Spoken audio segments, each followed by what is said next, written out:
সিংহায় ফুঁক দাও।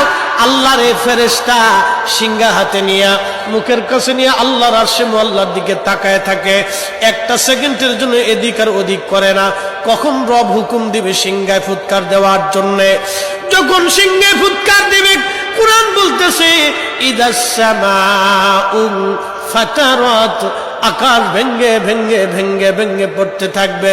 ওয়া ইদাল কাওয়াকিবু তাসারাত, সমগ্র নক্ষত্রগুলি ভেঙ্গে ভেঙ্গে ভেঙ্গে ভেঙ্গে পড়তে থাকবে। ওয়া ইদাল বিহারু ফুজ্জিরাত, সমুদ্রের তলদেশ উদ্দোলিত হয়ে যাবে, সমগ্র পানিগুলি পৃথিবীর উপরে আছাড় মারবে, আর ধুয়ে পাইলে সব পৃথিবীবাসীকে নিয়ে যাওয়া হবে। ওয়া ইদাল কুবুরু বুসিরাত, কবরের ভিতরে যাহা আছে সব আমার মালিক আমার রব বের করে দিবে। কবর থেকে মানুষ বের হইয়া সেই দিন হাসরের ময়দানের দিকে দৌড়াইতে থাকবে, সবাই উলঙ্গ থাকবে, কিন্তু আমার নবীকে আল্লাহ ৭০,০০০ ফেরেশতা বেষ্টন করাইয়া জান্নাতের পোশাক পরাইয়া মহাসম্মানে ফেরেশতারা মিছিল দিয়ে দিয়া আমার নবীকে হাসরের ময়দানে মাকামে মাহমুদে বসাবে। একবার জোরে বলা যাবে কি আল্লাহু আকবার। বাজান মুসলমান, খুব মনোযোগ দেন। হযরত ইউনূস আলাইহিস সালামের কথা বলছিলাম, মাছের পেটের ভিতরে ইউনূস।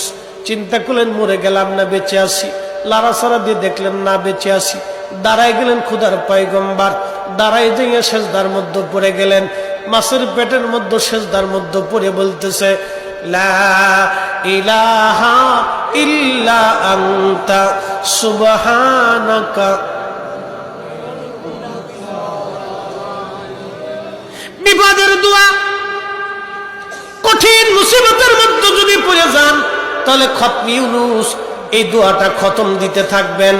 আল্লাহ যখন ইউনূস আলাইহিস সালাম এই জিকির শুরু করলেন, ইউনূসের এই জিকির আর ওই মাছের পেটের মধ্যে রইল না, এই জিকিরটা চলে গেল আরশে মুআল্লাতে।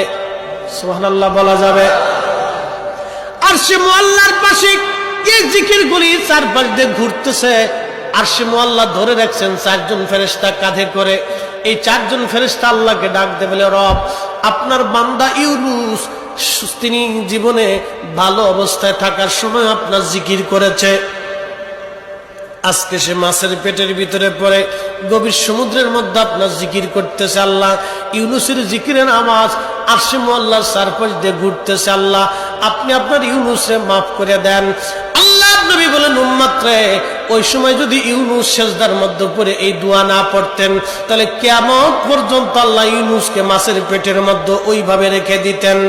হযরত ইউনূস ওই সময় জিকির করতেছিলেন, এমন সময় ইউনূস আলাইহিস সালাম ডাক দিলেন, হে রব সমুদ্রের ভিতর থেকে আপনার জিকিরের আওয়াজ আসে, সমুদ্রের ভিতরে আপনার জিকির করে কে? আল্লাহ ডাক দিয়ে বলেন, ইউনূস তুমি সমুদ্রের ভিতরে জিকিরের আওয়াজ শোনো। সমুদ্রের পানি আমার জিকির করে, সমুদ্রের কঙ্কর আমি আল্লাহ জিকির করে, সমুদ্রের পাথর আমি আল্লাহর জিকির করে, সমুদ্রের বালুকণা আমি আল্লাহর জিকির করে, সমুদ্রের মাছ আমি আল্লাহর জিকির করে, সমুদ্রের শ্যাওলা আমি আল্লাহর জিকির করে, সমুদ্রের নিচে গাছ আমি আল্লাহর জিকির করে, সমুদ্রের নিচের পাহাড় আমি আল্লাহর জিকির করে। ওই জিকিরের আওয়াজ ইউনূস রে তোমার কানে লাগতেছে। আল্লাহ